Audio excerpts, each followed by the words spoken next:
Hello, everyone. Welcome back to another episode. I'm your host, the Millennial Investor, and today we have a lot of different pieces of information to go over with the almighty company Broadcom. It is the number one position in my portfolio, and it is for good reason. This stock has skyrocketed in the last few weeks and last few months, and this stock just reported earnings, and it's the number one position in my portfolio. It currently makes up 8% of my portfolio. It's up a little bit today on the good news, even though the market is in a sea of red. But overall, this stock, guys, is just an excellent stock to pick. So I'll be going over all my reasons in that in this video. And this video will be a little bit more in depth. So if you're brand new to the stock market, if you don't know a lot about valuations, balance sheets, cash flows, dividend policies, a lot of stuff like that, you might have to pause the video and go look up some of these terms because it would take way too long to explain. But I'll try to keep it safe for beginners so they can understand what I'm talking about. But I'll go over everything in this video, down from their revenue streams to a lot of the highlight points and a lot of investor relations, and basically just give an idea of what they actually do as a company. I'll be looking at their opportunities for 5G, for not only microchips and cell phones, but especially their opportunity with Wi-Fi 6. This is one thing that I feel like almost no other tech companies are talking about, the opportunity for Wi-Fi 6. Everybody likes to talk about 5G, and not to mention there's also opportunity here with Broadcom for driverless cars in the robo-taxi network. We'll be going over the earnings that they just reported, which they beat earnings quite significantly, so I think that's an awesome move there. And we'll also be looking at some other things like some long-term debt that they have and some cash opportunities. As we go throughout the video, we'll be going through this list, comparing it to other semiconductor and just tech stocks in general, looking at things like its forward PE, its dividend policy compared to a lot of other giant stocks out there, be looking at its revenue growth, its balance sheet, its free cash flow, and then some information about its dividend that you all need to know. But overall, guys, this is going to be a jam-packed video, and if you've ever been interested in investing in Broadcom, this will give you the answer as to whether or not you need to invest in it. Now, let me go ahead and introduce myself. My name is Jordan. I'm the Millennial Investor. I am a dividend investor. I track my annual dividend income, my monthly dividend income, my portfolio value, and my monthly YouTube income every single month, and I update these numbers at the beginning of every single month. So go watch the video. I posted about 2 or 3 videos from now where I updated all these numbers and how I got there, and there's my YouTube income and expenses broke down by category. I disclose everything in my videos. I disclose all the stocks that I own. I disclose my gains. I disclose my losses. I disclose dividends. I disclose every single thing that you guys could possibly imagine, and these are the 29 holdings that I currently own. Every single thing that you could possibly want to know about my account, you can see on this activity feed, and we did just receive a dividend from Discover Financial for 86 cents. But overall, guys, things are looking great in the portfolio, and one of the ways you can support me if you appreciate the transparency and this information that I'm providing for you, one of the ways you can do that is to sign up in the description using this referral link for M1 Finance. And like I said, if you've seen my previous videos, M1 Finance now bumped up their referral money to $20. So if you want to get $20 just for signing up and depositing $100, there you go. There's a free 20 bucks. So go ahead and support my channel and do that. Thank you very much. Now let's go ahead and look at Broadcom. Let's go hit the research tab here and type in the ticker symbol AVGO. And if we look here and click the 5-year chart, the calculations for M1 Finance is actually a little bit off. You see it was 127 5 years ago. If we take 356 and divide by 127, the stock is actually up 180%. This is a money-weighted return. On a time-weighted return, it's actually up 180%.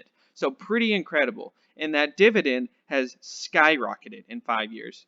5 years ago, this paid 42 cents a quarter. Then it got raised up to 44, then up to 49, 50, 51, $1.02, a double up to $1.75, $2.65. Now we're up to $3.25, and in about 3 or 4 months from now, we're due for another dividend raise. And they do pay dividends about a week from the time I'm publishing this video.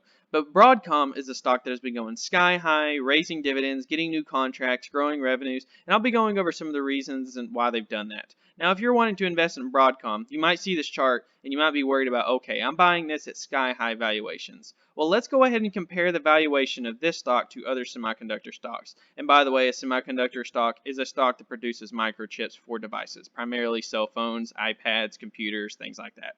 Broadcom's forward PE, once again for the beginners watching, forward PE is price to earnings ratio. So the higher this number is, the more overvalued a company is. So you want this number as low as possible. Broadcom is a 14.1. Qualcomm is a 20.1, which is the only other stock on this list that I own. Qualcomm's a 20.1. Texas Instruments is a 26.7. Advanced Micro Devices is a 56.5. Let's compare the dividend to some other tech stocks, counting those ones we just mentioned, as well as some other big names out there. Broadcom has a dividend of 3.63% as of today's prices. Texas Instruments, 2.58. Qualcomm, the one that I own, 2.28. Microsoft, 0.98. Apple, 0.72. And Advanced Micro Devices, a whopping 0%. Now, I also own Qualcomm. I'm not nearly as bullish as the stock as I am as Broadcom. Broadcom, I'm currently at 50.87% on it. It is 8% of my portfolio, and I was buying Broadcom at pretty great prices, and I'm now up 70% on it. It is 2% of my portfolio, and this stock also, just as well, has just skyrocketed at an all-time high, well past its all-time high. But I'm more bullish on Broadcom, and I'll be going over the reasons why. When we look at this category here, we see a diversified revenue stream, diversified between three different main categories. The non-core semiconductor solutions at 24%, about a fourth, 30% coming in at infrastructure software, and then core semiconductor, which has been slowing down and getting smaller, which is what I want, at 46%, almost half of their revenue. Now this number right here, 46% of the core semiconductor, used to be about 75% of the revenue. It used to be almost all of this chart. And this has been gradually shrinking down, and they've been growing software as well as their hardware, but their software has been growing a lot faster. And I'll be going through the numbers in that in a second. It is split up in their core semiconductor between networking, broadband, enterprise storage. Their non-core is split up between wireless and industrial, and their infrastructure software is split up between mainframe, enterprise, and storage area networking, or SAN. And then next we're going to look at some of the highlights for Broadcom, and these two specifically, the two on the bottom, are the ones that I really want to focus on. In fiscal year 2019, they had revenue of $22.6 billion. So this is a stock. This is not some pipe dream. This is not some sketchy penny stock that I'm telling you guys about that it just went public or has no proven revenues yet. This is a stock that has billions, and I said that with a B, billions of dollars of net income every single year. They have 24,000 patents. I'm going to say it again just because it's so fun to say. 24,000 patents. You think if you want to try to replicate some of the microchips and some of the software solutions that these guys have, you're going to have to get past 24,000 patents. Good luck with that. So anybody that's going to try to replicate or duplicate exactly what Broadcom's doing, they're going to have to make a different version of it because they just have so many patents that it can't be done. They are category leading in 23 different categories, and this number right here is the one that gets me most excited. $4.7 billion investment in R&D, which is research and development, in fiscal year 2019. Okay, I gave you some other numbers right here for some other stocks, specifically the semiconductors. Broadcom, Qualcomm, Texas Instruments, Advanced Micro Devices. None of them have a number that's even close to this number of $4.7 billion. $4.7 billion is a lot. That is a huge budget for research and development. Now, here's why that gets me excited. We could talk all day, which we're about to, about all the awesome things that Broadcom is doing today. But we can't predict the new devices and new technology that's going to be out 5, 10, 15 years from now. But when you have a company that's investing $5 billion in research and development every single year, they're going to come up with new solutions, new devices, cheaper solutions, faster, more profitable, higher margin products. And overall, guys, I think that is an awesome thing to look at for Broadcom and just puts them ahead in the long run against other competitors. Now let's look at this, 5G. 5G is something that is about to start rolling out later this year, early 2021, and I think 5G is a huge opportunity. You've probably heard a lot of this from these other companies that are listed here, and 5G is going to revolutionize the way we not only use our cell phones, but pretty much technology in general. You can see the numbers here compared from the first generation, second generation, third generation, fourth, and then you see 5G at that massive spike up, just blowing the water out of all other past generations, and 5G is going to be a revolutionary piece of technology, and guess who's the one that's going to be making the microchips for those 5G phones? You're looking at it, Broadcom. Broadcom, by the way, did just expand their deal with Apple for the next 3 years up into 2023, which will make them an additional $15 billion in revenue. I forgot to include that in the slides. But Broadcom is making 20% of its revenue from Apple and then 80% from other diversified revenue streams. Let's look at Wi-Fi 6. This is one thing, like I mentioned at the beginning of the video, it seems like no other companies or no other investments or really anybody in general with Broadcom or any other semiconductor or tech stocks are talking about Wi-Fi 6. In 2021, Wi-Fi 6 should be coming out. This will revolutionize the way that we use Wi-Fi. You can see that Wi-Fi 6 is going to be changing all these devices that we use every single day. And as we get more and more adapted to smart homes, Wi-Fi 6 is going to take this to the next level. Once again, who's the one that's going to be making some of the parts for Wi-Fi 6 boxes? You're looking at them, Broadcom. Now, I think this is going to have a lot of growth over the next 5-10 years, probably the next 5 years before we hit the next revelation. But over the next 5 years, Wi-Fi 6 boxes are going to be putting in millions and millions of households, maybe even billions. And once again, when research and development is at an all-time high for Broadcom, and they're the ones that are ahead, way far ahead actually, way far ahead for their Wi-Fi 6 boxes, who's going to be the one to take advantage of this over the next 5-10 years? You're looking at them, Broadcom, but people are not taking the stock seriously. So let's go ahead and look at all these 4 of these pictures, and we'll go ahead and close them out. And I'll go ahead and go down my list here, and I'll be going over my financials and some of the benefits of owning this stock, even at these prices. I'm buying this stock at all prices. I currently own it at $262 a share. I'll go ahead and show it here. I own Broadcom at $262 a share right here, and right now it currently sits at $359. Now, even at $359, I am not holding up buying the stock. I'm still buying the stock relentlessly at any prices. This is one of those stocks, if it was $500 a share, I would still be buying it pretty heavily. Now, let's go ahead and look at their revenue. Their revenue in 2018 to 2019, so their 2019 revenue growth went up 8.3%. This stock, even though it is already a $100+ billion stock, is already growing its revenues almost in the double digits. It is growing 8.3%. Now in 2020, these numbers lagged a little bit, and that's obviously because of the Rona and everything during the recession taking place, the downturn, and a couple supply issues. Honestly, I thought this number would get hit a lot harder because they are right now primarily a hardware company, transitioning into more of a software and a more diversified revenue stream.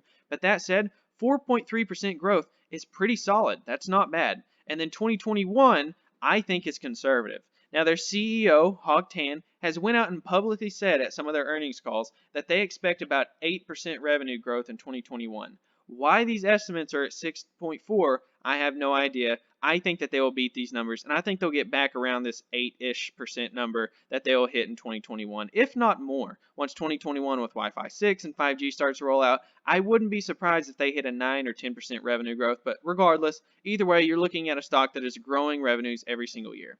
Their balance sheet. Their balance sheet currently has $9.2 billion in cash. And this right here, this long-term debt number, I believe is the only reason why people are not investing in it. When you look at this long-term debt number, it is not the most beautiful number in the world, but it's not bad. They have $9.2 billion in cash, and then they have $45 billion in debt. So about a 5-to-1 ratio from debt to cash. So that is not the healthiest balance sheet in the world, and I'll tell you why it is currently a little bit more debt than cash. The reason is they just spent billions of dollars to buy out Symantec. They just bought out another corporation, and they'll be growing revenues even faster, and that is a very profitable company, and that is more diversified into their software sector, which is exactly what I'm wanting. Higher margins, recurring revenue streams from their monthly subscriptions, and I think that this long-term debt number will very, very quickly begin to shred away. Their CEO has said that they're not doing share buybacks hardly at all in 2020 or 2021. They're just going to be paying down this long-term debt, which I'll be going over how they finance that long-term debt later in the video.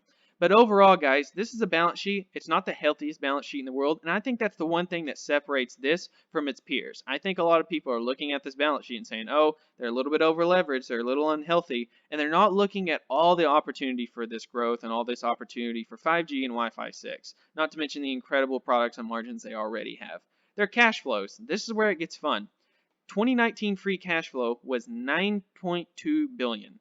$9.2 billion in free cash flow. And in 2020, remember, this is during the recession. This is when the Rona is happening. This is when things are in a downturn, which they already reported this quarter, which I'll go over in just a second. They are expected to produce $12.5 billion in free cash flow.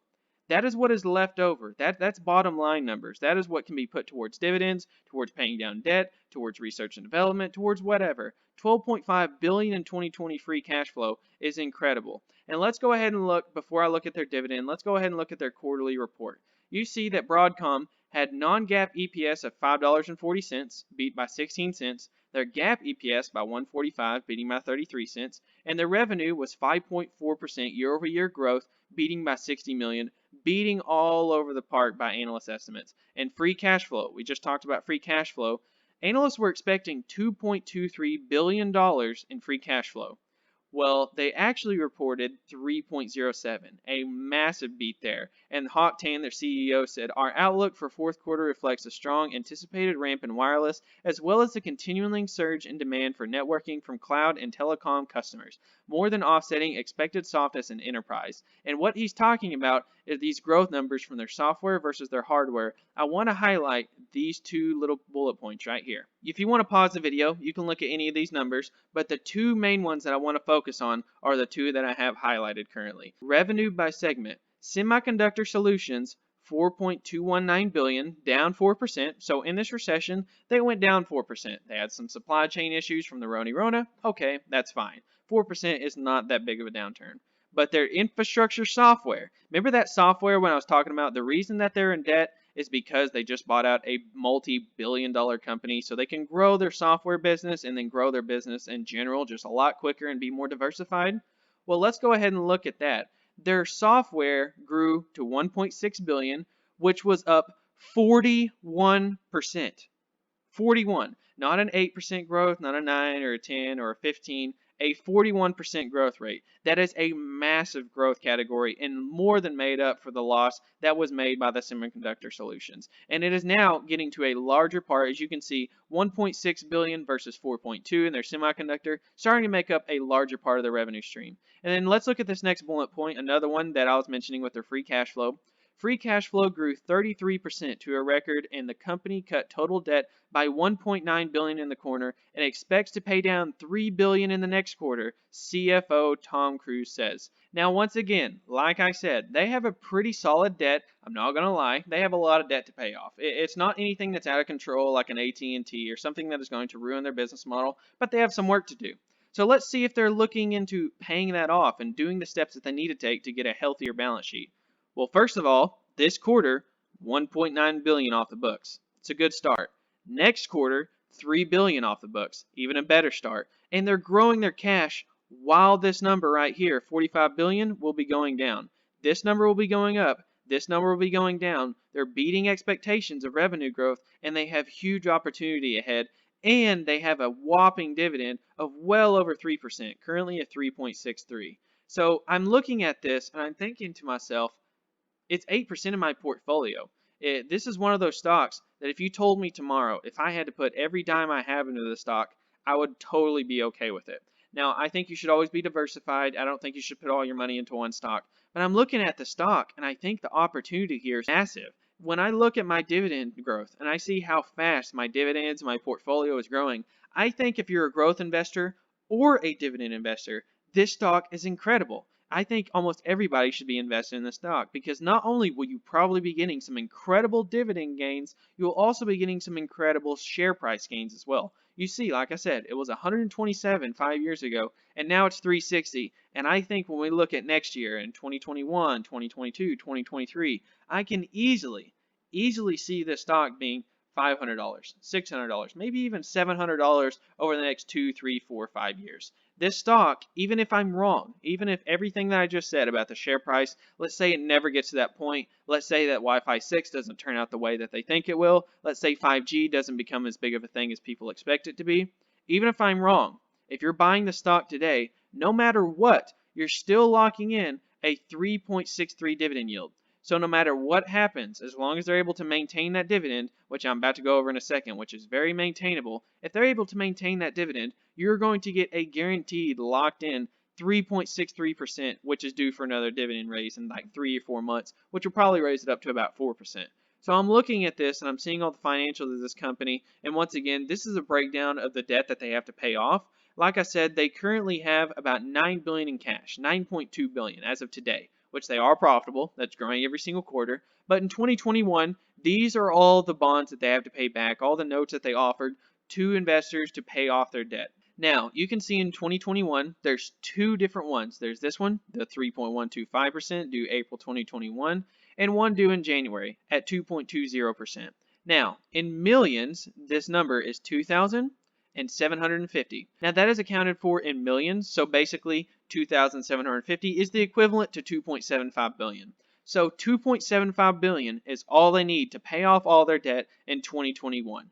Now, $2.75 billion is a lot smaller than 9.2. So they have plenty of money to pay dividends and pay back their debt, and they will probably pay back additional debt just to get ahead of schedule, like their CEO and CFO said. Now let's go ahead and look at their dividend and see if this is sustainable. Because you might be saying, okay, they're growing revenues, but that's a high dividend. 3.63%, is that really steady? Is that stable? Because when we look at it compared to these other categories and these other tech and semiconductor stocks, that's really high. So let's go ahead and see if that is sustainable. Which, by the way, I bought this stock at 262. That's almost on the dot a 5% dividend yield. If you missed out, oh well, but there's still plenty of time. Let's look at their dividend. They pay out $3.25 quarterly, which works out to be $13 a share annually, and they currently have 402 million shares outstanding. Now, if you times 402 million times 3.25, that is what you will get they have to pay out in dollars, which is 1.3 billion quarterly.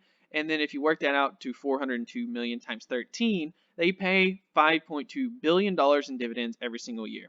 Now, their EPS for their trailing 12 months was $21.18. Now, I said they pay out $13 in dividends, and they made $21.18.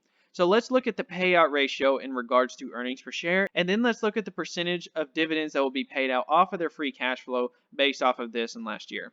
So payout ratio for earnings per share, if you take 13 and divide it by 21.18, 61.3% goes out in the form of a payout ratio for their stock from their EPS. Now, 60% is definitely a maintainable level. This stock, there are stocks like AT&T, for example, they are currently paying out 98, 99, 100% of their earnings per share. This stock is only paying out 61%. So they could raise that payout ratio. They have 39% to go to where they wouldn't be able to afford that dividend anymore. Now, their dividend to free cash flow is 41%. So of all that free cash flow that I was talking about, from all their profits, from all their operations revenue, they have 41% that is being paid out in the form of dividends. So almost 60% is still left over for those other categories like we talked about, primarily focusing on paying down debt and doing share buybacks. So this is a sustainable dividend at 3.63%. They'll be raising dividends very, very soon in the next 2 or 3 months. This has a long-term opportunity ahead, and they have 24,000 patents, invest $5 billion in research and development. They're going to be taking advantage of 5G. They're going to be taking advantage of Wi-Fi 6. They have the #1 customer in the world that any corporation has to offer. Their #1 partner is the largest corporation in the world, which is Apple, and Apple has 20% of the revenue. Why do they have 20% of the revenue? That's because Broadcom is diversified. Broadcom is now not only a hardware company, they are slowly becoming a software and a hardware company. If that's not diversified, if that's not an incredible opportunity, I don't know what is. And like I said, even if I'm wrong about everything I showed today, even if I'm wrong about their financials, even if I'm wrong about their long-term opportunity, you are still locking in a 3.63% dividend, which will grow every year, which is what I'm really focused on. This is a stock that I think I will have incredible share price gains, but I think that their dividend in the long run will double, triple, maybe even quadruple over the next decade. So when I look at Broadcom and I look at the opportunity here, I just think it's an excellent stock to buy. And if I miss anything, if you're watching this video and you think that, oh, Jordan missed something, he left this out, I think that you shouldn't buy Broadcom for this reason, please go ahead and leave me a comment down below and tell me what I'm missing, because this is an incredible stock to buy, and I'm already up $86 or 52% on it, and I think I have way farther to go. So overall, guys, thank you if you made it all the way to the end. If you want to join me in my journey, if you want to follow along on my path and follow me on my way to retirement, years from now, my goal is to get well into the 7 figures in my portfolio way out in the future when I'm an old man. But overall, guys, if you want to support me and my channel, like I said, you can use this referral link to sign up through M1 Finance. You get $20 just for signing up. 26 people have signed up. Go ahead and be the 27th. If you're watching this, get that number to 27, please, because I would like to get $20, and I know you'd like to get $20 as well. So overall, guys, thank you guys so much for watching all the way to the end. Let me know down below what you think about Broadcom. I really appreciate it. I'll talk to you guys next time.